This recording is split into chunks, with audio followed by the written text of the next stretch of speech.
اللهم صل على سيدنا مولانا محمد.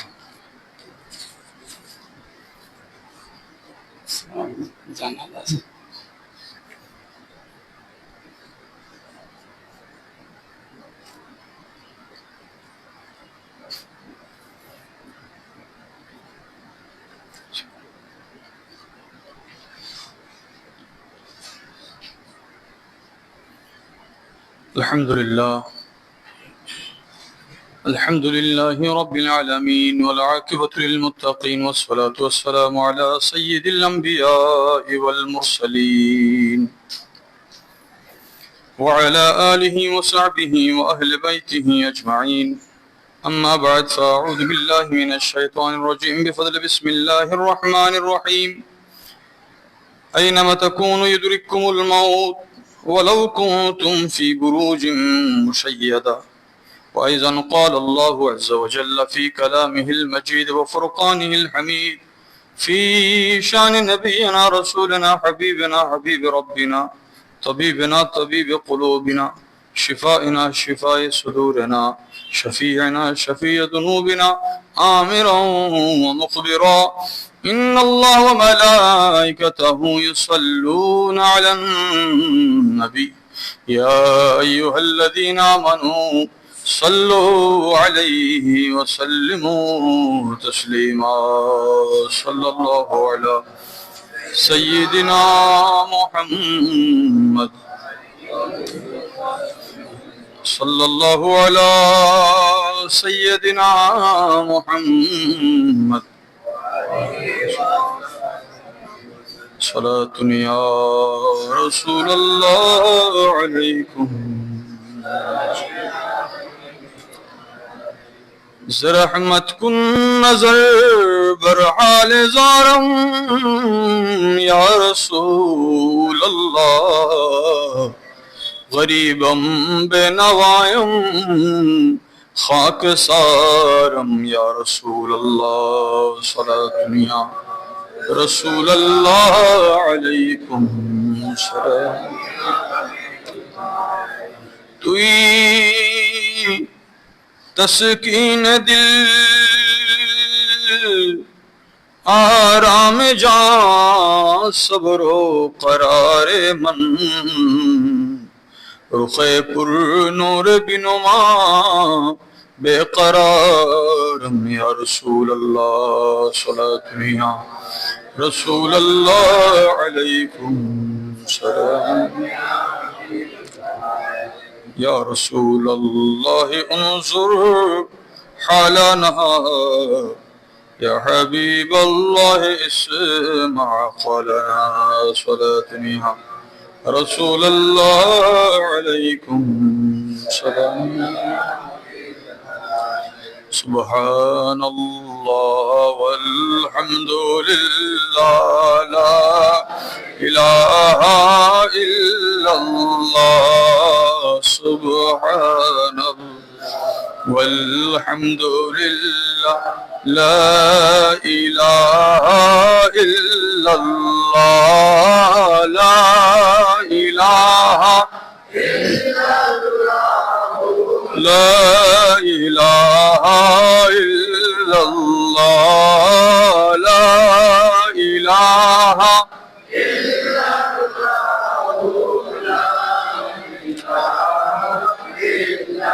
لا الہ الا اللہ محمد رسول اللہ صلی اللہ علیہ وآلہ وسلم. الحمدللہ আল্লাহ পাক রব্বুল আলামিনের আলিশান দরবারে শুকর আদা করছি যার অপার মহিমায় আমরা মাহে সফরুল মুজাফফরে সফরুল খায়রে হাজির হয়েছি. আল্লাহ পাক রব্বুল আলামিন মাহে মুহররমুল হারাম আল্লাহর মাস যে তাজিম করার কথা ছিল আমরা সেটা রক্ষা করতে সক্ষম হইনি. আল্লাহ পাক আমাদের সমস্ত ভুল খতা গুনাহ অজ্ঞতা অপারগতাকে ক্ষমা করুন। আমিন। কালামে মজিদ ফুরকানুল হামিদে আল্লাহ পাক ইরশাদ করছেন বিসমিল্লাহির রহমানির রহিম। আইনামা তাকুনু ইউদরিককুম আল মাউতু ওয়ালাউ কুনতুম ফি বুরুজিন মুশাইয়াদা। বান্দা, তুমি যেখানেই থাকো না কেন, মওত, মৃত্যু তোমাকে খুঁজে নেবে। বান্দা কঠিন থেকে কঠিন সিকিউরিটিতে যদি থাকে, কঠিন থেকে কঠিন, মজবুত থেকে মজবুত কেলাতে যদি থাকে, দুর্গে অবস্থান করলেও মওত সেখানে পৌঁছে যাবে। মওত সেখানে। এর অর্থ মৃত্যু থেকে পালানোর কোনো উপায়। তাহলে মৃত্যু থেকে পালানোর যদি উপায় না থাকে, আমাদের করণীয়টা কি হবে? আমাদের আজকেও জুমার নামাজের পরে জানাজা আছে। যাদের মৃত্যু এই দিনের সাথে সম্পৃক্ত হয়, মানুষ, ওই সমস্ত মানুষ খুশনসিব হয়। জুমার মওত বড় দামি মওত, এবং এই দিনগুলোকে যারা সম্মান করতে জানে তারা ওই দিনেই মৃত্যুবরণ করে। আল্লাহ পাক রব্বুল আলামিন আমাদের কার মওত কোথায় কিভাবে রেখেছেন তিনি বেহতর জানেন। সর্বক্ষণ আল্লাহ পাকের দরবারে হামেশা এটা ফরিয়াদ রাখতে হবে, যখনই যেখানে আমাদের মওত আসে ঈমানের সাথে যেন হয়, খাতেমা বিল খায়র হয়। মজবুত থেকে মজবুত দুর্গে থাকা, প্রাসাদে থাকা, নিরাপদ স্থানে থাকা ওই ব্যক্তির জন্য যদি মত নির্দিষ্ট হয়, নির্ধারিত হয়, আমাদের প্রস্তুতি নিতে হবে সেই জিনিসের, যে জিনিস থেকে আমাদেরকে আল্লাহ বাঁচার সুযোগ দিয়েছে। আমাদের সামনে দুইটা রাস্তা খোলা আছে। ইমাম আলী মাকাম হুসাইন রাদিয়াল্লাহু তাআলা, ওনার জিন্দেগি আমাদেরকে দুইটা শিক্ষা দিয়েছেন, যে আমাদের সামনে যদি মওত এবং অপমান, মওত এবং রাস্তা দুইটা, এক রাস্তায় গেলে মৃত্যু হবে, এক রাস্তায় গেলে খোলা থাকে, বলে আমাদের জন্য অপমানের চেয়ে মৃত্যুর রাস্তাটা আফজল। সুবহানাল্লাহ। কথাটা খেয়াল করতে হবে, কারণ আমাদের দেশে অধিকাংশ আলোচনায় মানুষ না বুঝার আগে, অথবা বক্তব্য শেষ হওয়ার আগে, অথবা বক্তব্য শোনার আগে মন্তব্য করে।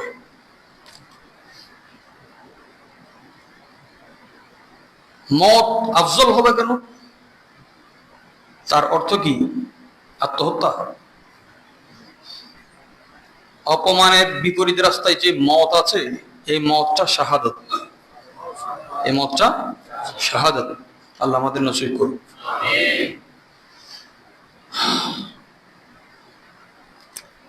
মওত এবং অপমান। আচ্ছা, অপমানের একটা সামান্য, মানে একদম সংক্ষিপ্ত আকারে যদি, সংক্ষিপ্ত সারে যদি আমরা এই শব্দটাকে বিশ্লেষণ করি, দুনিয়ার অপমান সবচেয়ে বেশি অপমান নাকি আখিরাতের অপমান সবচেয়ে বেশি অপমান? দুনিয়ার অপমান কতটুকু সময়ের, আখিরাতের অপমান কতটুকু সময়ের? কোনটার সময়কাল বেশি? আখিরাতের বেশি। এখানে কোন দলের দ্বিমত নাই। যারা আখিরাতের, অনেকের অপমান স্থায়ী অপমান, অপমান কুফরের সাথে সংশ্লিষ্টতা থাকে। যার ঈমান নাই তার জন্য অপমান বরাদ্দ, যার ঈমান আছে তার জন্য ইজ্জতুল্লাহ মনে করেন। যে আপনি অসুস্থ, আপনি হতাশাগ্রস্ত, আপনি যত ধরনের পেরেশানি আছে সেটা এক পাল্লাই। আরেকটা পেরেশানি শুধু হচ্ছে যার নাম অপমান। কোনটার ভার বেশি? তো দিনে রাতে বেইজ্জত হয়, অসম্মান হয়।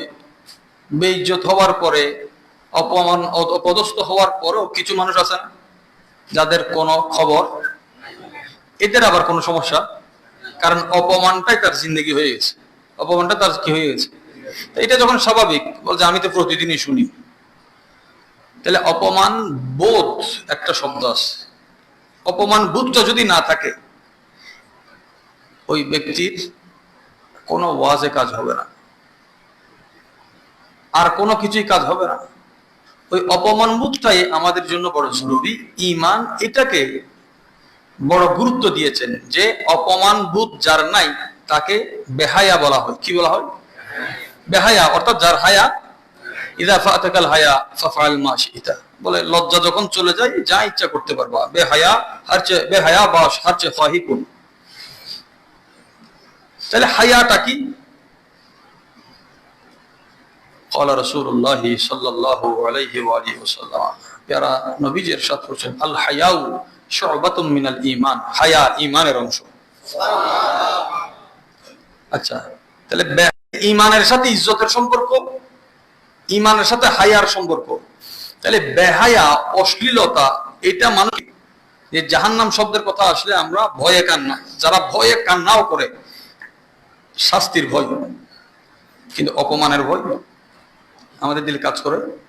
কারণ জাহান্নামকে অপমানবোধ করার মতো যে আমি কিভাবে জাহান্নামে বসবো। আমি একটা জায়গায় গেলাম যেখানে একটা এমন জায়গায় বসতে দিল আমি যেখানে বসার আমার রুচি নেই, তখন আমি কি বলি? এটা তো আমার বেইজ্জতি, অসম্মান হলো। আমার এই জায়গার পরিবর্তনটা যদি আমি অসম্মান বোধ করি, আল্লাহ আমার রূহকে বানিয়েছেন, আমার দেহকে বানিয়েছেন এবং আমাকে রাস্তা দেখিয়েছেন যে রাস্তা সোজা জান্নাতের দিকে যায়।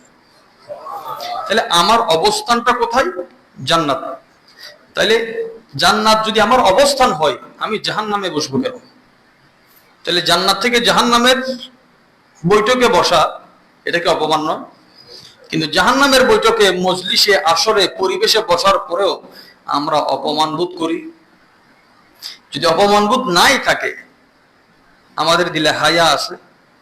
যদি হায়া নাই থাকে, ঈমানের নূর কতটুকু আছে? আল্লাহ আমাদেরকে তৌফিক দিক। আমি জানি না কতটুকু উপস্থাপন করতে পেরেছি। এটা কথা সংক্ষিপ্ত হতে পারে, কিন্তু এই কথা আমাদের এক জিন্দেগির জন্য কাফি। আল্লাহ তাআলা আমাদের সামনে দুইটা রাস্তা রেখেছেন। ইমাম আলী মকাম রাদিয়াল্লাহু আনহু যে বলেছেন, মত এবং অপমান থেকে আমি মৃত্যুকে বেছে নিলাম। এখন আমি যদি অপমানের জায়গায় অপশনটা রাখি জাহান্নাম, যে মত এবং জাহান্নাম, মত এবং দুইটা থেকে একটা বেছে নিতে হবে, আপনি কি বেছে নেবেন? ইমাম আলী মকাম কিন্তু ইজ্জতের খাতিরে মতকে বেছে নিয়েছেন। আমরা কেন? বলছে জাহান্নাম থেকে বাঁচবো। জাহান্নাম থেকে, কারণ মত হবে কয়বার, আর জাহান্নামে থাকতে হবে হাজার হাজার, লক্ষ লক্ষ, কোটি কোটি, কারো আবাদুল আবাদ। কেউ চাইলে মত থেকে বাঁচতে পারবে, কিন্তু জাহান্নাম থেকে, মত থেকে বাঁচার কোনো সুযোগ নাই, জাহান্নাম থেকে বাঁচার যেটার সুযোগ আছে সেটার সুযোগ আমরা তালাশ করি না, যার সুযোগ নাই সেটার তালাশে আছে। যে মানুষ এখন ট্যাবলেট, গবেষণা, রিসার্চ পেপার এগুলো সাবমিট করছে, এগুলো তালাশ করছে যে কিভাবে কি করলে হায়াত বাড়ে, কিভাবে কি করলে মানুষ না মরে জিন্দা থাকার একটা সুযোগ আছে। অথচ আহলে ঈমানের জন্য আল্লাহ এবং আল্লাহর হাবিব প্যারা নবী হুজুর আকরাম সাল্লাল্লাহু আলাইহি ওয়াসাল্লাম এত দারুণ একটা জিনিস আমাদেরকে উপহার দিয়েছেন, যে একটা নাম হচ্ছে মত। যে যার জন্ম হবে, বলেন, আল্লাহ তাআলা হায়াত মতের মালিক। তাহলে আমি এখন আল্লাহর সাথে রসুল পাকের নাম কেন বললো? বলে হায়াত এবং মত আল্লাহ দেয়। কে দেয়? কিন্তু আল্লাহ জন্ম দেয়? আল্লাহ হায়াত দেন, আল্লাহ কি দেন না? লাম ইয়ালিদ, জন্ম দেওয়া তো আল্লাহর কাজ নয়, হায়াত দেওয়া। তো জন্ম কারা দেয়? আরে বলেন না। আমাদেরকে জন্ম কে দিয়েছে? আমাদের মা বাবা। মা বাবা কি সৃষ্টি না? তাহলে হায়াত কুদরত, মা বাবা কি? হায়াত আল্লাহর দেন, মা বাবা আল্লাহর দেন। মা বাবার দেওয়া জন্মটা বড় ক্রেডিট, এটা বড় নেয়ামত। এটা মানুষ অস্বীকার করে না। মানুষ বলে দেয় আমাকে জন্ম দিয়েছে, বাস আমি জন্ম দিয়েছি, এটা সাধারণ কথা মনে করে। কিন্তু এটা তো সাধারণ কথা না, যে আল্লাহর একটা কুদরতের জিম্মাদারি আল্লাহ আপনার হাতে দিয়েছেন। আচ্ছা, এটাতে কোনো শিরিক, এই শব্দের মধ্যে কোনো শিরিকের চিন্তা মানুষের মাথায় আসবে? তাহলে জন্মের দায়িত্বটা যদি আল্লাহ বান্দার হাতে দিতে পারে, মতের দায়িত্ব বান্দার হাতে দিলে সমস্যা কি? যে আল্লাহ তাআলা মতেরও মালিক, কিন্তু আপনার মত কিভাবে সুন্দর হবে সেই রাস্তা সরজমিনে দেখিয়ে দিয়েছেন রহমাতুল লিল আলামিন। এই রাস্তা দেখিয়ে দিয়েছেন ওনার দামানে মুহাব্বতে, ওনার খুশবুতে যারা লালিত পালিত হয়েছেন, আসহাবে রাসূল ও আহলে বাইত আতহার আলাইহিমুর রাহমা ওয়ার রিদওয়ান রাদিয়াল্লাহু তাআলা আজমাইন। মত এবং জাহান্নাম থেকে আমরা যদি মতকে বেছে নিতে হয়, একটা সাহস লাগবে। সাহস কি? সাহস যদি বলা হয় আপনি গুলি খেয়ে মরবেন, নাকি 10 তলার বিল্ডিং থেকে ফেলে দিব, নাকি সাপের কামড়ে আপনাকে মারবো, কয়েক ধরনের অপশন দিলে সবকিছুর শেষ কি? একটাই, কি? যে ছাদ থেকে পড়লেও, সাপে কামড়ালেও, গুলি মারলেও মানুষ ওই অবস্থায় দেখবেন বেছে নেবে কোনটা? বলছে এইগুলার মধ্যে কোনটা সহজ? এগুলার মধ্যে সহজ আর কঠিন কি? মত বলে না, পদ্ধতিগুলো অন্ততপক্ষে যেটা দেখতে পছন্দ হয় দেখতে। সমাজে এখন আবার, আগে মাঝখানে অনেক, মনে করেন 90 দশকের দিকে এই রোগটা ছিল, মাঝখানে কমেছে, এখন আবার দ্রুত করতে পারছে। কিছু হতে না হতে মানুষ ওই ফ্যান আছে ঝুলে গেছে। আমাদের পরিচিত মহলের একজন গত 4-5 দিন আগে 22-23 বছরের একটা ছেলে ফ্যানে ঝুলে গেছে। মনে করে মারা যাওয়ার 2 দিন পরে বলতে পারছে এই 2 দিনে লাশ পৌঁছে গেছে ওখানে। দূরত্ব কি, কষ্ট কি, পেরেশানি কি? এখন আমি একটা ফতোয়া এখান থেকে দেওয়াটা সহজ, আরেকজন বলবে বলো হুজুর এগুলো বলা সহজ। যার জিন্দেগিতে আসে সে জানে। পৃথিবীতে এমন কোন জিন্দেগি নাই যে আইয়ুব আলাইহিস সালামের চেয়ে বেশি কষ্ট করেছেন,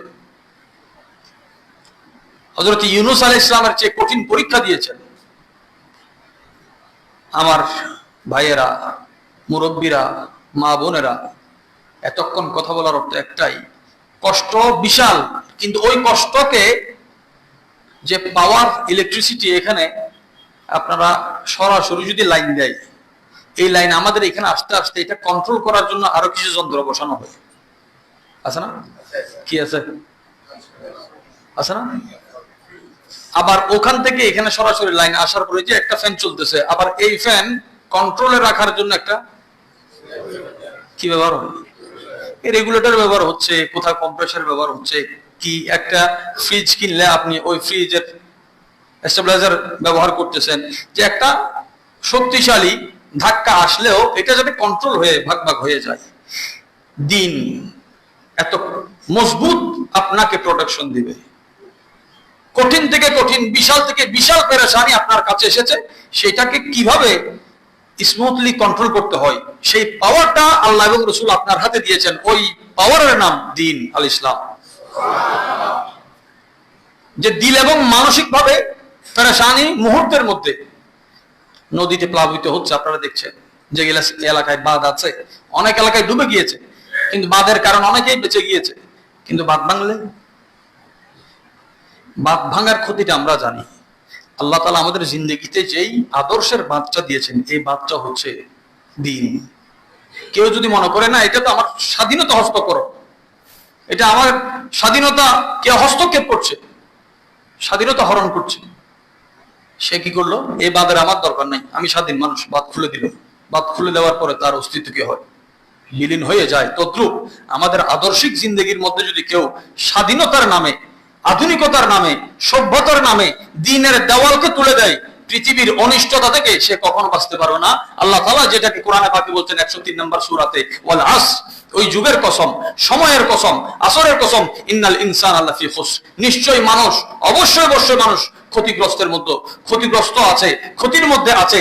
এই ক্ষতি থেকে বাঁচতে হলে ইল্লাল্লাযিনা আমানু, বান্দার ঈমানের জরুরত আছে, ওয়া আমিলুস সালিহাত, নেক কাজের, নেক ভালো কাজের, ভালো আমলের জরুরত আছে, ওয়া তাওয়াসাউ বিল হক, হক একে অপরকে সত্যের পরামর্শ দেওয়া, হকের সাথে একজন একজনের সাথে থাকা, ওয়া তাওয়াসাউ বিস সবর, আর সত্যের সাথে থাকলে যখন কঠিন মুসিবত আসবে ওই মোকাবেলায় আপনার অমূল্য সম্পদের নাম সবর। আর আল্লাহ বলছেন ইন্নাল্লাহা মা'আস সাবিরিন, সবর যার কাছে আছে আমি খোদাও তার কাছে আছি। এই এক একটা শব্দ এক একটা মালা যেভাবে গাঁথা হয়, কোরআনে পাক এবং হাদিসে পাকের সুন্দর সুন্দর সূত্রগুলো সহজে আমরা মনে রাখতে পারবো। এভাবে আল্লাহ যেন আমাদের দিলে হায়া দান করেন। হায়া না থাকলে জমির মরে যায়। কি মরে যায়? যে আমি যে একজন আছি, আমার কোনো অস্তিত্ব নাই। কখন কোন পরিবেশে আমি কোন আচরণটা উপহার দিব, এটা আমাকে জানতে হবে। কথা আর বাড়াবো না। আমার এলাকাবাসীর কাছে আমার অনুরোধ থাকবে, আমি কখনো তোফার জন্য আপনাদের কাছে কিছু চাই নাই এবং বলি নাই, আবদারও করি নাই যে আপনাকেই এখানে দিতে হবে, কোনো রেকর্ড নাই। কিন্তু এবার একটা আপনাদের কাছে আবদার করতে চাই, যদি আপনারা সুযোগ দেন। সুযোগ আছে? আমি এখানে দাঁড়াচ্ছি, আমি দাঁড়ানোর ওই শক্তিটাও কিন্তু আমার নাই। আমরা কালকেও সকালে বের হলাম, রাতে আসতে আসতে প্রায় 2:30 থেকে 3টা। বাঁশখালীর প্রত্যন্ত অঞ্চলে আমরা দেখেছি, বান্দরবানেও আমরা কাজ করছি এবং চকরিয়া মাতামুহুরী ওই এলাকা পর্যন্ত আমরা কাজ করেছি আল্লাহ পাকের তৌফিক, এবং সিলেট হবিগঞ্জে বিভিন্ন জায়গায় কাজ হয়েছে আমাদের।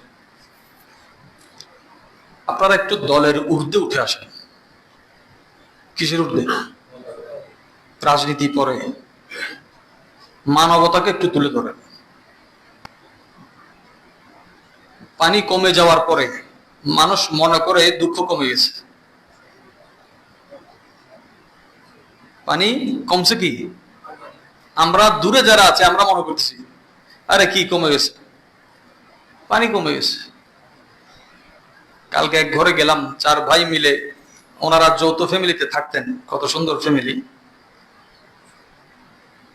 বলে হুজুর, আমাদের এই ঘরের মধ্যে 1991 সালে মানুষের কেন্দ্র ছিল, এটা আশ্রয় কেন্দ্র, মানুষ এই ঘরে আশ্রয় নিয়েছেন। কালকে গিয়ে দেখলাম ওনাদের ওই ঘরটাই মিশে গেছে। তার মানে কি? আজকে আপনার আমার থাকার জায়গা আছে, কালকে এই সমস্ত কাজে যারা সেবা দিচ্ছেন, প্রত্যেক সংগঠনের প্রতি আমার অনুরোধ থাকবে, আমরা ছোটখাটো কাজ করি, আমাদের তত ফান্ড নাই, কিন্তু হিম্মত এবং তাওয়াক্কুলের সাথে আমরা আগাই। একটা ঘর, 2তলা ভবন আছে বা একটা ঘর আছে, এখানে মানুষ আশ্রয় নিচ্ছে। প্রত্যেক মানুষের একটা সীমাবদ্ধতা আছে। এক ঘরে যদি 4-5টা ফ্যামিলি একসাথে উঠে, মানুষ ওই বিল্ডিং এর মালিককে টাকা দিবে না, বলছে ওনার তো কি আছে। কিন্তু খরচ কার বেশি, দুঃখ কার বেশি? তো যখন কিছু দিতে হয়, যে কোন এলাকায় কোন ঘরে মানুষ আশ্রয় নিয়েছে, ওই আশ্রয়দাতাদেরকে একটা সম্মাননা দেওয়া দরকার। আপনারা যারা রাজনৈতিক দলে আছেন, এটা আপনাদের জন্য বড় ফ্লোর। আপনারা ত্রাণের পাশাপাশি ওই সমস্ত মানুষকে শনাক্ত করেন, এটা আপনাদের ভবিষ্যতে কাজে আসবে। আমরা কাজ করি, আমাদের কোনো ভবিষ্যৎ নাই, ভবিষ্যতের আশাও নাই। আমার কথা হচ্ছে, একটা গাছ দেখলে মানুষ বলে যে একটু এখানে দাঁড়াই, কারণ এখানে দাঁড়াইলে কি পাবো আর কি পাবো। আচ্ছা, একটা গাছ থেকে যদি মানুষ এই আশা করতে পারে, আমাকে আর আপনাকে দেখার পরে মানুষ এতটুকু আশা যদি না পায়, গাছের মূল্য কি, আমার মূল্য কি? এটা ইজ্জত না অপমান? মানুষ আশা করে, এটাই আপনার জিন্দগিকে দামি করে দিয়েছে, যে কোটি কোটি মানুষ থাকতে মানুষ আপনার কাছে আশা চায়। আমরা চেষ্টা করছি, আমরা এক এক জায়গায় এক এক ফরম্যাটে কাজ করি, পরিকল্পনায় কাজ করি এবং চেষ্টা করি আমরা আমাদের অর্থ এবং মানুষের আমানত যা আমাদের কাছে পৌঁছেছে যথার্থভাবে পৌঁছানোর জন্য। আগামীতে যারা ঘর নির্মাণ করবে, ঘর বেঁধে দেওয়ার ক্ষমতা না থাকলেও যাতে একটা বাঁশ, একটা টিন, একটা রশির একটা ঝুড়ি হলেও আমি যাতে তাকে দিতে পারি। আমার তৌফিক নাই, আল্লাহ আমি এতটুকু দিয়েছি, অন্তত হাসরের মাঠে এটা আমার জবাব হবে। দূর থেকে মিডিয়ার বাইরে কিছু দেখে না মানুষ, এখন সব মিডিয়া সত্য, মিডিয়া মিথ্যা। সকালে একটা সত্য বলে, বিকেল আবার ওইটার উপর আফসোস করে, আরে এটা তো ফেক নিউজ। একটা সত্য যাচাই এ পর্যন্ত একটা মানুষ অপেক্ষা করবে। আমরা গত বছর চাগাচর, চন্দনাইশ, 2000-এর ওইদিকে একটা জায়গায় গেলাম, বাংলাদেশের বিখ্যাত একটা ফাউন্ডেশন। আমি আমার একটা আলোচনায় বলেছি, কে আপন কে পর, কে হিন্দু কি মুসলিম, এগুলো দেখার সুযোগ আছে এখন। যার জরুরত, তবে বন্টনের কিছু পদ্ধতি আছে, এখানে অনেক অনেক কথাই আছে, এখানে বলার সময় নেই। উনি দেখছেন কারা বুকের উপর হাত বাঁধে, কারা সালাফি। পুরা গ্রামের মধ্যে একটা আহলে হাদিস পরিবার আছে, গায়রে মুকাল্লিদ, চোখ বন্ধ করে ওই ফ্যামিলিতে দিয়ে চলে এসেছে। আমরা তো কখন এগুলোকে উঠাইনি। আমরা তো নিজের দলের বাইরেও কাজ করেছি। আমাদের দল একটাই, মানবতা। কি আমাদের দিন আমাদেরকে সেটা শিক্ষা দিয়েছে। কিন্তু আমাদের সীমাবদ্ধতা সামান্য। আমাদের আছে 100 জন, মানুষ আছে 1000, কোন 100 জনকে আমি দিব? তো ওই এলাকার মানুষকে আমরা দায়িত্ব দিই, ভাই আপনারা সিলেক্ট করেন এই মুহূর্তে কার বেশি জরুরত। সবাই 1000 রোগী আমার কাছে আছে, কিন্তু ইমার্জেন্সি রুমে কোন 100কে ঢুকাবো, এই সিদ্ধান্তটা নেওয়া আপনাদের কাজ। বাকি ওই সিদ্ধান্ত অনুযায়ী চিকিৎসা দেওয়া আমাদের কাজ। কোনো কিছু দেখলে হুট করে বিগড়ে যাবেন না, ঘাবড়ে যাবেন না। আপনারা সরজমিনে নামেন, মানুষের জন্য কাজ করেন। একজন মানুষ মারা যাওয়ার পরে মাটি পাওয়ার জায়গায় যদি তার নসিবে কলা গাছের ভেলা হয়, লাশ ভাসতেছে, দেহ ভাসতেছে, দুনিয়া উল্টাইতে 2 মিনিট লাগে না। আমাদের লাশও ভাসতে পারে, আমাদের লাশও পচতে পারে, আমাদের লাশও ওই পশু পাখি কীট পতঙ্গের খাবার হতে পারে। আমরা এখান থেকে কিছু করতে না পারলেও কি করতে পারি সেটার একটু চিন্তা হলেও করি। অন্তত কি করি? আপনি বিশ্বাস করেন, আপনি যে তাদের জন্য একটা চিন্তিত হলেন, এই চিন্তাটাও সৎকার। চিন্তাটাও কি? এগুলোকে খেয়াল করতে হবে। আমার পেয়ারা নবীজি ইরশাদ করেছেন, যতক্ষণ একজন মুমিন আর একজন মুমিনের কাজে থাকবে, আল্লাহ তার সাথে থাকবে। আল্লাহ পাক রব্বুল আলামিন আমাদেরকে তৌফিক দান করুক। মানুষ দ্রুত ধ্বংসের দিকে যাচ্ছে। এই ধ্বংস থেকে বাঁচতে 4টা কোয়ালিটির জরুরত আছে। 4টা কোয়ালিটি, আলাদা আলাদা সংজ্ঞা, কিন্তু কাজ হবে একসাথে। যে ঈমান থাকবে, ঈমান আপনাকে উদ্বুদ্ধ করবে ভালো কাজ করতে, ভালো কাজ আপনাকে উদ্বুদ্ধ করতে, মজবুত করতে সত্যের উপর, সত্য আপনাকে মজবুত করবে সবরের উপর। আল্লাহ যেন আমাদেরকে তৌফিক দান করে। ওলামা ইকরামদের প্রতি আমার একটা বিশেষ অনুরোধ থাকবে, কোন সময়ের ওয়াজ করতে না জানলে সমস্যা আছে। কোন ভাইরাল ইস্যু নিয়ে আমি কথা বলিনি, এগুলো আমার শখ নেই। আমি কোন প্রোগ্রামে যাওয়ার সময় কোন ক্যামেরাম্যানকে ভাড়া করছি, কোন রেকর্ড নেই। আমার কথা, আমার প্রথমে ওয়াজ যদি হয়, নসিহত যদি হয়, আমি নিজেকে করি, আর পরামর্শমূলক হলে আপনাদেরকে করি। এবং খাতির পারপাস একমাত্র আল্লাহ এবং রসুল। এর বাইরে কাউকে খুশি করার জন্য বা নারাজ করার জন্য, আমার এই ব্যক্তি অপছন্দ হয় তাকে অপদস্থ করার জন্য, আমার এই ব্যক্তি পছন্দ তাকে খুশি করার জন্য তোষামুদি খোসামুদিতে কখনো আমি কথা বলি নাই। ইনশাল্লাহ এই জবান থেকে বের হবে না। আল্লাহ এই জবানকে হেফাজত করুন। আহলুল্লাহদের মহব্বত করেন, ওনাদের রাস্তায় হাঁটেন। মানুষ অনেক কথাই বলবে, কিন্তু থলের বিড়াল বের হয়ে গেছে। মানুষের দুর্দিনে বেনামনিশাতে কোনো কিছু তালাশে ঝাঁপিয়ে কারা পড়ে প্রমাণ হয়ে গেছে। আপনারা গত বন্যায়, এর আগের ট্র্যাজেডিতে যারা কাজ করেছে, একজন মানুষ জিন্দেগিতে একবার কাজ করেছে, তাকে নিয়ে আপনারা ট্রোল করতে পারবেন, কারণ সে যে কাজটা করে গেছে সেটা আপনার দ্বারা আল্লাহ কবুল করে নাই। এক জায়গায় আগুন ধরলো, এক জায়গায় পানি। আপনি বলতেছেন আগুন নিবানে ওয়ালারা কোথায়, এখানে পানি ভেসে যাচ্ছে। ওনারা তো একটা করেছেন, বাকি কাজটা আপনারা করেন। একজনের জন্য বসে থাকবেন কেন? যারা যে সময়ে যেখানে ভালো কাজ করেছে, প্রত্যেক ভালো কাজের হিসাব আল্লাহর কাছে আছে, এবং প্রত্যেক ভালো কাজের প্রশংসা আমরা করি। কিন্তু ভালো কাজের নামে যারা চুরি ডাকাতি করতেছে, তাদেরকে আমরা চিনি। সময় হলে, বলতে হলে সেটা আমরা বলবো। ওলামায়ে হক, তাদের কদম হকের সাথে মজবুত থাকে।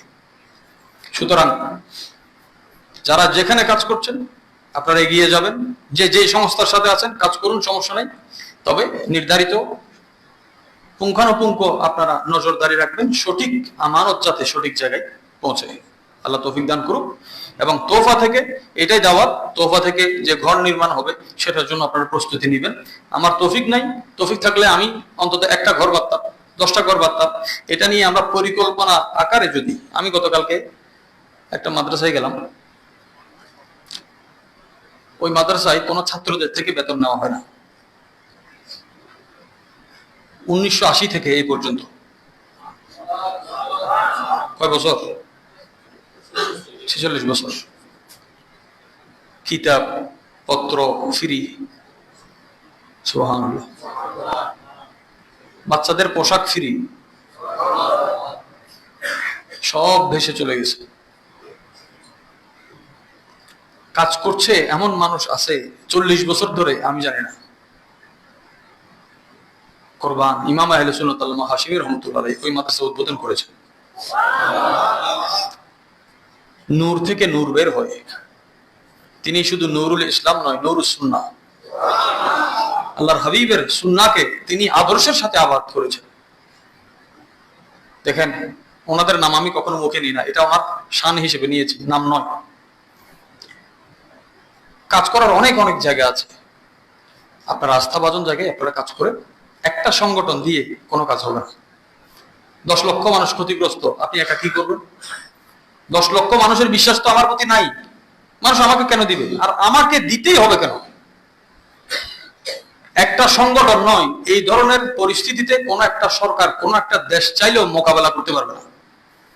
সংঘবদ্ধ, বদ্ধপরিকর হওয়া দরকার। আল্লাহ আমাদেরকে সবুজ দান করুক, আমাদেরকে উত্তম জিন্দেগি দান করুক। আমি আগামী জুমায় হয়তো আপনাদের সাথে দেখা হবে না, আল্লাহ যদি তৌফিক দেন আগামী জুমা আমি মদিনাতুল মুনাওয়ারায় থাকবো। তো দেশের এই পরিস্থিতি সার্বিক, আমার অনেক ধরনের পারিপার্শ্বিকতা ঝামেলা আছে, চলছে। তারপরে এর মধ্যে বের হতে হচ্ছে। আমি হয়তো কালকে একটা দিনে আছে বাংলাদেশে। এর মধ্যে আপনাদের কোনো কিছু থাকলে যোগাযোগ করবেন। আর যদি আমি যাওয়ার পরেও আপনাদের সময় লাগে যে এখন হাতে টাকা নেই, পরবর্তীতে আমাদের যারা প্রতিনিধি আছে আপনারা অবশ্যই যোগাযোগ করবেন। এবং আমরা এখানে যখন কাজ শুরু করেছি, তোফার প্রথম দিক থেকে আমার বাবাজান একটা নিয়ত করেছিলেন যে আল্লাহ যদি আমাকে সুস্থ সবল রাখে, আমার তৌফিকে রাখে, তোফা থেকে আমরা যারা নির্বিঘ্নে নির্দ্বিধায় বিনা স্বার্থে পরিশ্রম করে মহাব্বত করে, তাদের থেকে যে কোনো একজনকে আমরা ওমরার ব্যবস্থা করব। তো আমাদের যারা আছে ওখানে আমরা অনেকজনই আছে যারা বিসর্জন দিতে রাজি। সেখানে আমরা প্রথমে যার নামটা ওই চিরকুট থেকে উঠে এসেছে, আমাদের নিজাম, কোথায় আমাদের সফর সঙ্গী হিসেবে তোফার মহড়া শাখার মোহাম্মদ নিজামউদ্দিন, আল্লাহ যেন তার উমরাকে কবুল করে। তার এক মুহূর্তের শ্রম, একটা কথা আমি কখনো জিজ্ঞাসা করি নাই সে কতটুকু লেখাপড়া করেছে, তার শিক্ষাগত যোগ্যতা কি। কিন্তু আমি যখনই এখানে আমরা কোনো প্রস্তাব নিয়ে কথা বলেছি, এখানে 10টা মানুষ এমন আছে যাদের চোখ সবসময় আমাকে অ্যাপ্রিসিয়েট করেছে। এবং তারা, আমি বলেছি এই জন্য নয়, তারা আমার কথাটাকে সত্য বলে যাচাইও করেছে। আমি তাদের চোখে হককে দেখতে পেয়েছি। আমার দিলের ইমানের জজবার চেয়ে তার দিলের ইমানের জজবা বেশি। আমার দিল হক গ্রহণের ক্ষমতা যতটুকু রাখে না, এর চেয়ে ওর দিলের হকের ক্ষমতা বেশি। আপনারা লেবাসে, অবস্থানে আমাকে উন্নত দেখছেন, হতে পারে আল্লাহর কাছে আমার চেয়ে ওর মকাম বেশি, হতে পারে না, এটা বাস্তবে হতে পারে। আল্লাহ যেন তার খিদমতকে কবুল করে। আপনারা দোয়া করবেন যেন সহি সালামতে চলে আসে, দেশে আবার ফিরে আসে, আবার মানুষের খিদমতে থাকে। এবং আমার বাবা হুজুর অসুস্থ, আপনারা দোয়া করবেন। উনি বলছেন উনি সুস্থ থাকা আল্লাহ যদি সক্ষমতা দেয়, এই প্রতি বছর আমরা একজনকে নেওয়ার একটা যেন সুযোগ থাকে। আল্লাহর ঘর দেখা, আল্লাহর হাবিবের দুয়ারে বসা, এটা একজন ইমানদারের জন্য জিন্দগির সবচেয়ে বড় প্রাপ্য। এখানে ফতোয়া নাই জায়েজ না না জায়েজ, এখানে হচ্ছে এটা আমার দিলের স্বপ্ন। জিন্দগির মকসদ কি? বলে মদিনাতুল মুনাওয়ারায় যাও, হুজুরের দফতরে বসা, হুজুরের দুয়ারে বসা। আল্লাহ যেন কবুল করে। আপনারা মানুষের দুর্যোগে, দুর্ভোগে প্রতিবারের ন্যায় এবারও এগিয়ে আসবেন, এটা আমার আশা। এবং আবদারটা হচ্ছে এতটুকুই, আগেও এসেছেন, তবে এবার একটু বেশি। এখান থেকে ফিলিস্তিনে আমরা কাজ করতে পেরেছি, সিরিয়ায় কাজ করতে পেরেছি, মিশরে কাজ করতে পেরেছি, বিভিন্ন দেশে কাজ করেছি। আমার দেশের মানুষরা দুর্ভোগে থাকবে, আমরা কাজ করতে পারবো না? আল্লাহ যেন তৌফিক দান করে। সুবহান রাব্বিকা রাব্বিল ইজ্জাতি আম্মা ইয়াসিফুন ওয়া সালামুন আলাল মুরসালিন ওয়া আলহামদুলিল্লাহ।